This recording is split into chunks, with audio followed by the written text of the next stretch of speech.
உயிர்த்தெழுந்த இயேசு கிறிஸ்துவின் வல்லமை ஊழியங்கள் வழங்கும் வசனப் பெட்டகம். இயேசுவே கர்த்தர். இயேசுவையே தேவன் ஆண்டவரும் கிறிஸ்துவுமாக்கினார். இயேசுவே ராஜாதி ராஜா, கர்த்தாதி கர்த்தா. கிறிஸ்துவே மரித்தோர் மேலும் ஜீவனுள்ளோர் மேலும் ஆண்டவர். கிறிஸ்துவே போதகரும் ஆண்டவருமாயிருக்கிறார். வசனப் பெட்டகத்தின் இன்றைய தின கருப்பொருள்: கர்த்தருக்கு ஊழியம் செய்தல். அசதியாயிராமல் ஜாக்கிரதையாயிருங்கள், ஆவியிலே அனலாயிருங்கள், கர்த்தருக்கு ஊழியம் செய்யுங்கள். கர்த்தருக்கு ஊழியம் செய்வதை குறித்ததான வேத வசனங்களை பார்க்கலாம். உபாகமம் 11:13 வாசிக்கிறோம்: நீங்கள் உங்கள் தேவனாகிய கர்த்தரிடத்தில் உங்கள் முழு இருதயத்தோடும் உங்கள் முழு ஆத்மாவோடும் அன்பு கூர்ந்து அவரை சேவிக்கும்படி நான் இன்று உங்களுக்கு கற்பிக்கிற என் கற்பனைகளுக்கு கீழ்ப்படிந்திரு. உபாகமம் 13:4 வாசிக்கிறோம்: நீங்கள் உங்கள் தேவனாகிய கர்த்தரை பின்பற்றி அவருக்கு பயந்து அவர் கற்பனைகளை கைக்கொண்டு அவர் சத்தத்தை கேட்டு அவரை சேவித்து அவரை பற்றி கொள்வீர்களாக. சங்கீதம் 34:22 வாசிக்கிறோம்: கர்த்தர் தமது ஊழியக்காரரின் ஆத்துமாவை மீட்டுக் கொள்கிறார், அவரை நம்புகிற ஒருவன் மேலும் குற்றம் சுமராது. யோசுவா 24:15 வாசிக்கிறோம்: நானும் என் வீட்டாருமோ என்றால் கர்த்தரையே சேவிப்போம் என்றான். சங்கீதம் 2:11 வாசிக்கிறோம்: பயத்துடனே கர்த்தரை சேவியுங்கள், நடுக்கத்துடனே களி கூறுங்கள்.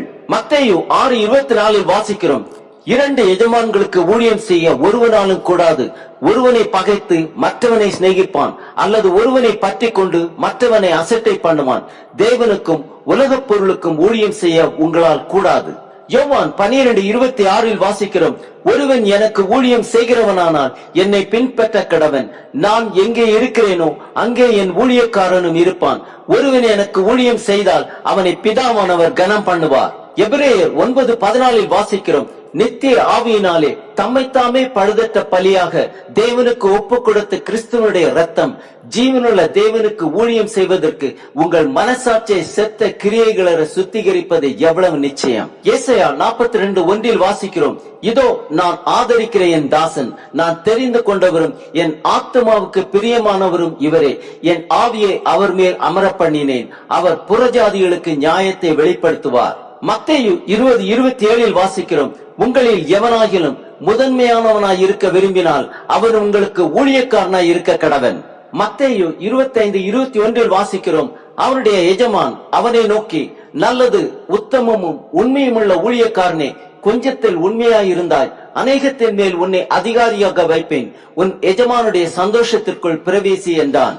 ரோமர் 6:17 வாசிக்கிறோம்: முன்னே நீங்கள் பாவத்திற்கு அடிமைகளாயிருந்தும் இப்பொழுது உங்களுக்கு ஒப்புவிக்கப்பட்ட உபதேச சட்டத்திற்கு நீங்கள் மனப்பூர்வமாய் கீழ்ப்படிந்ததினாலே தேவனுக்கு ஸ்தோத்திரம். பிலிப்பியர் 2:7-8 வாசிக்கிறோம்: தம்மை தாமே வெறுமையாக்கி அடிமையின் ரூபம் எடுத்து மனுஷர் சாயலானார். அவர் மனுஷ ரூபமாய் காணப்பட்டு மரண வரியந்தம், அதாவது சிலுவையின் மரண வரியந்தமும் கீழ்ப்படிந்தவராகி தம்மை தாமே தாழ்த்தினார்.